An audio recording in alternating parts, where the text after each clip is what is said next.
All right, we're coming back from 91. We're coming back from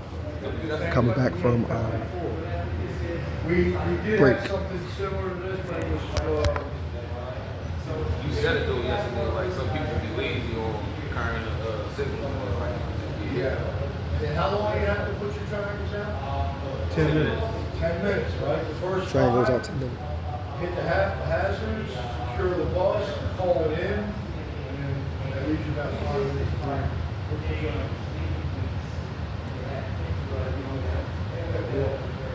These will be on your sets. 92.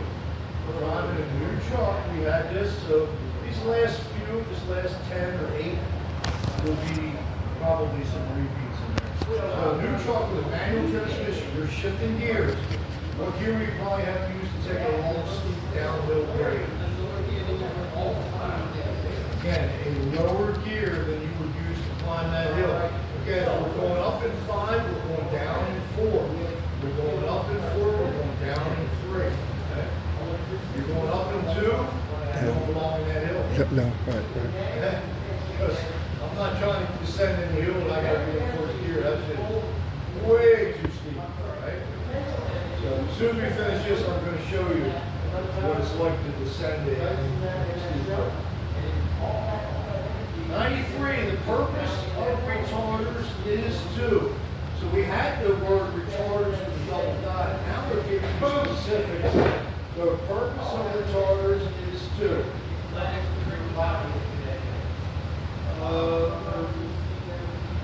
No, sorry. Slow down.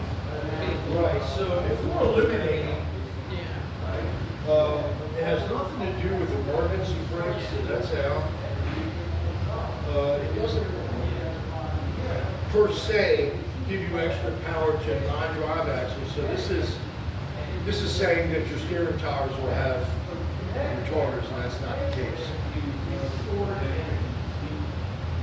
Prevent you from what? No. So that's a good question though. Do retarders prevent you from skids? They make you skid. Under what conditions? Rain. Right. If you leave a retarder on and it's raining out, where you got snow on the ground, you got ice, you're on loose gravel, you're going to skid. Retarders, the purpose of them is right here. Help slow the vehicle while driving. And do what? Because you're not touching the brakes. This is an internal braking system. Remember this. This is a finishing tool. It's not, I can't say this enough. The brake pedal in a commercial vehicle, I don't care what vehicle it is not to stop the vehicle. It is a finishing tool to keep you from going through the light, through the stop sign, so forth and so on. Okay? So number 2.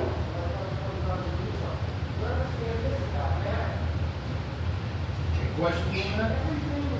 So again, you're obviously reducing brake wear because you're not using the brakes. You're relying on that engine brake to shut you down, close off that power, and bring you to a nice crawl. Then you step on the pedal just to keep from going through the light.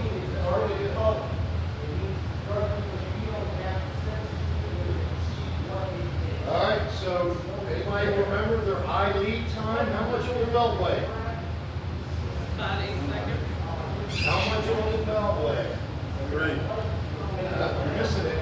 My high lead time, I'm looking how far down the road on the beltway. A quarter mile. How far am I looking in the city? 1 block. They're both equivalent to 12, 15 seconds. high lead time. When I'm on a beltway, I'm looking a quarter mile down the road. When I'm in the city, I'm looking a block down the road. They're both equivalent to. 12, 15. Wrote all this down. Yeah, he said that. He just gave you the right answer, not the wrong answer. Oh, okay. Yeah, well, in this case here, you really don't need to eliminate, but you could, I guess. But 12 to 15 seconds is still equivalent to a block in the city and then a quarter mile in the belt. The football field is your complete stopping distance. We'll get into that. That's something completely different. This is where it becomes becomes a little tricky. You've got to separate your mind on this stuff. Where that formula, who remembers the formula for stopping distance? 1 second for every 10 feet of vehicle length. Right. 1 second for speeds between 40 and 55. 1 second once we're over 55, right? So a 60-foot vehicle at 60 miles an hour. 6 seconds. 60-foot vehicle at 60 miles an hour.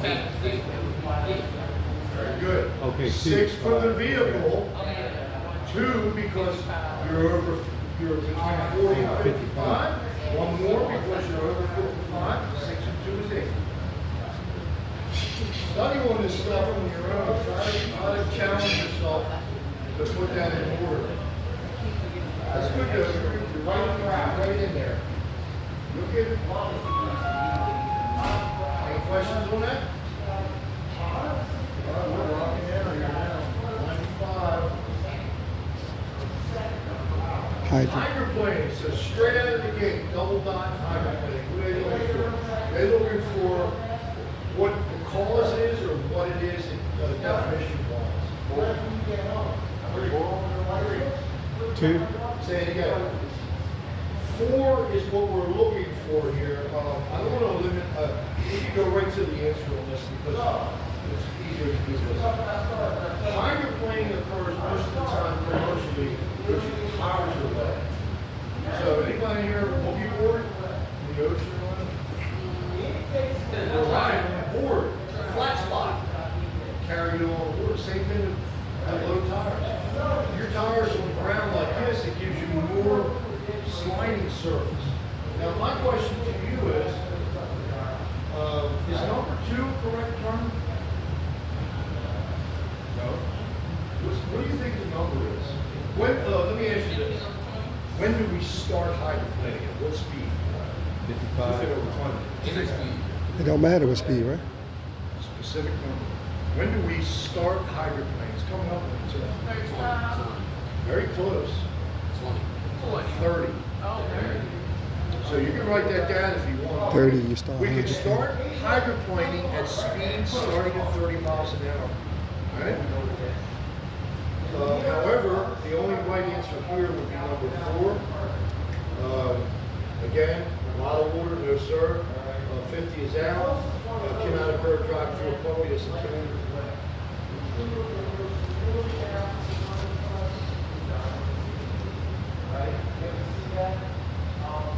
Alright. Any questions on that?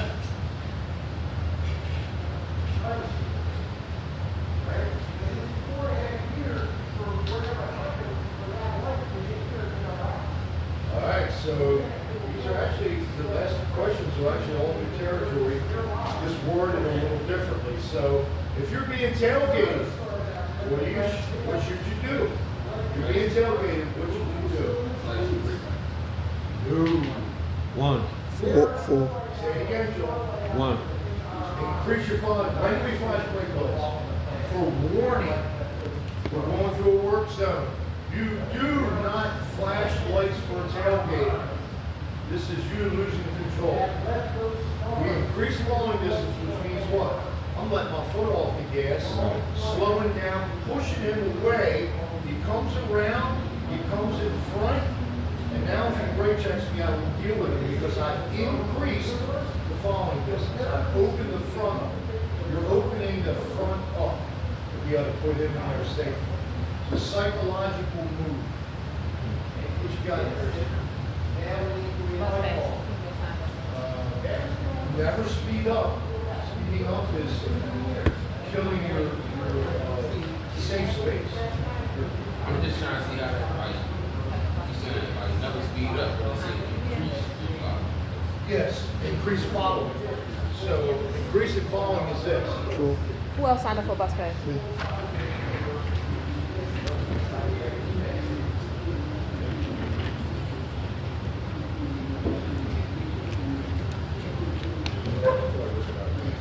That's the car in front.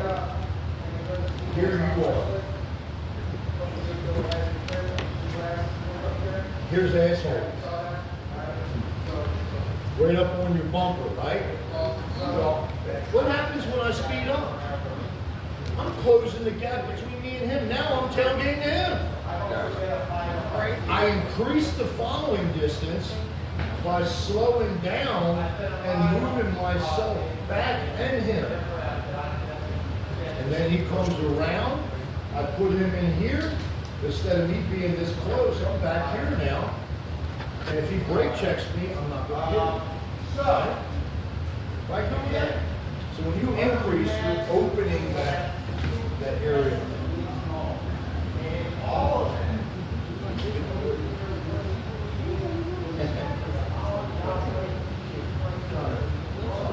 No sugar. That's the key to that stuff. Some of that sugar is totally sugar. Yes, it is.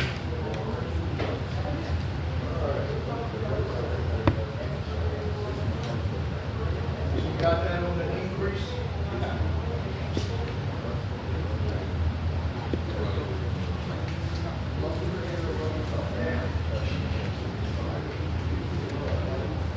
Management is space above, space below, side to side, front to back. Above and below are very critical.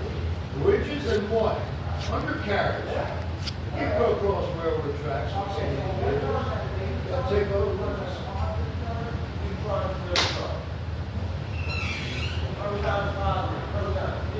So in this case here, which of these is true about that? We knew number 4 is not true.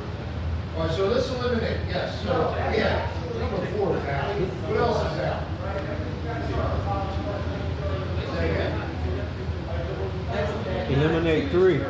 Eliminate 3. So Yeah. 3 and 4 are out. What else you eliminate? 2. You should assume. Yeah. You already know what we know about assuming, right? You never assume shit, right? Because you make an ass out of you and me. Right? That's the first rule, never assume anything. You know, the only thing you can really assume in commercial driving is what? Nobody sees you. You got this big ass vehicle, they're going to hit you and they're going to say, I don't see him. That's the only thing you assume. So the answer is this. The weight of the vehicle changes its height. So here's a scenario. You know where the Pepsi place is on Haven and Monument there? So the guys will come out of there and you know there's a railroad bridge right there. They're loaded down. They go underneath that bridge and then they go up into Havity Grace and they work their way back. Havity Grace, Aberdeen, Edgewood, Johnstown, coming in and they get rid of all their product.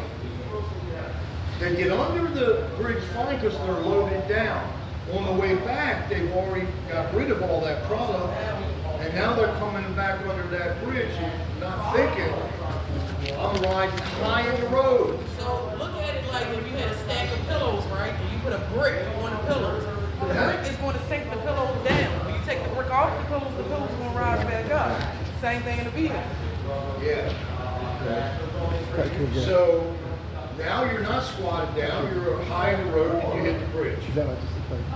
Right, so there's your answer right there. All the rest are out. 98.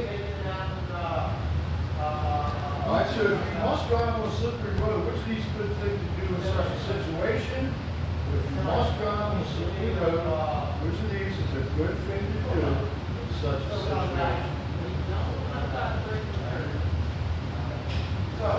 Say again? Right, so you're going to roll that out. Number 3 is down. You can roll out number 1. You're never going to use the smaller distance, so gradually slow down. Number 1, 2, and 4 are out. There's your answer. So you want to make sure that you're not crushing the brakes if you're on a slippery road. Let it slow down naturally. Just take foot off the gas. And you brake will slow you, and then you again finish it out. 99. All right, so this is a good one. Let me tell you this. Start paying attention to trailers now as you go down the road. You know a trailer, track trailer, a box cup, they're all sides nice and straight, right? If you're ever next to a trailer, the sides look like this, get the fuck away from it. You get ready to blow up. Because what happens if he's in a reefer truck the refrigerator failed, and now the sides of beef in there are decomposing. And what happens to beef when it starts to thaw? It releases gas, methane, right? And now the sides are bulging out because the gas got nowhere to go. It's unventilated. So now to the question here: which of these things about vehicle fires is true? Which of these things about vehicle fires is true? So what are you going to eliminate first? Stick to eliminations. Eliminate. Right. If you believe this one, you just high as all get out of here. Driving faster ain't gonna put the flames out. They're gonna get bigger, right? This one here, we'll leave that alone. 2. If your engine is on fire, you should open the hood as soon as you can. Let me know how that works out for you. Because it ain't- if you're looking for a whole new reconstruction thing going on, go ahead and do that. Because it's gonna be bad. Now, here's the one I really want you to pay attention to. Cargo van box truck catches fire, open the cargo doors as soon as you can. This is the worst possible thing you could ever do. If you know something's going on inside of your trailer, you go around back without thinking and open up doors, the only thing they're going to find when they come there is your probe head stuck to the ground. Because they're going to vaporize you. Anybody know what a backdraft is?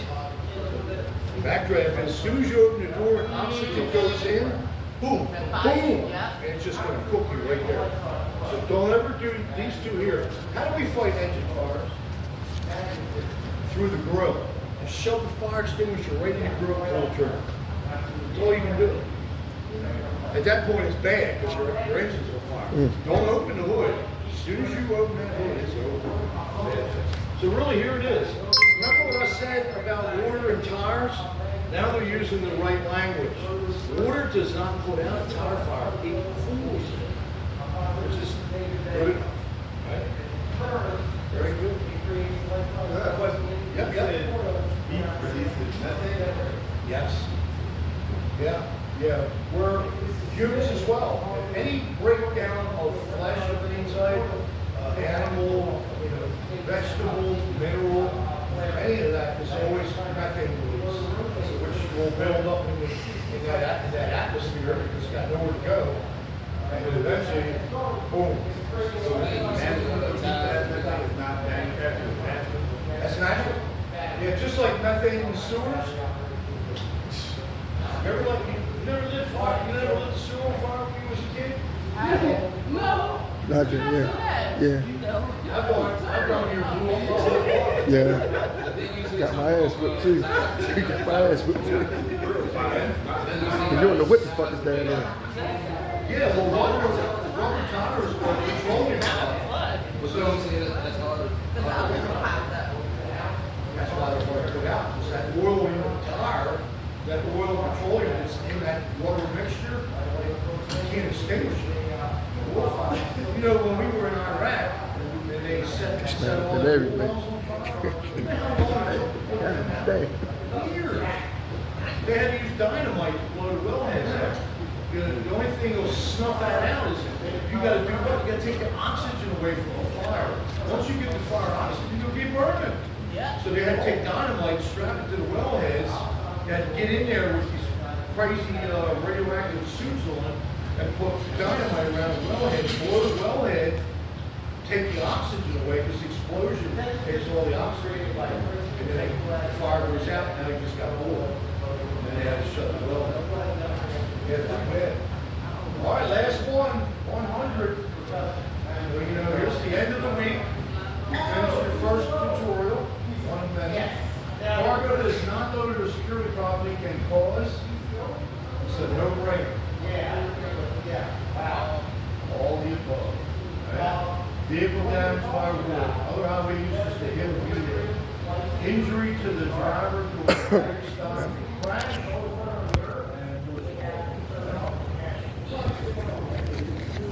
Okay, so I'm going to show you a couple of videos.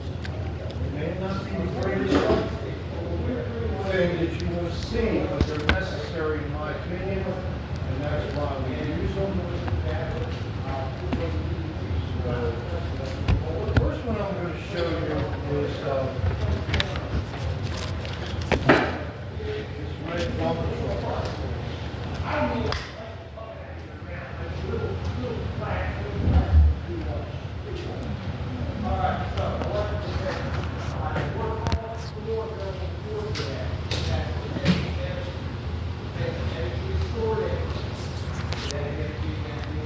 All right, we finished 100. We just doing videos now.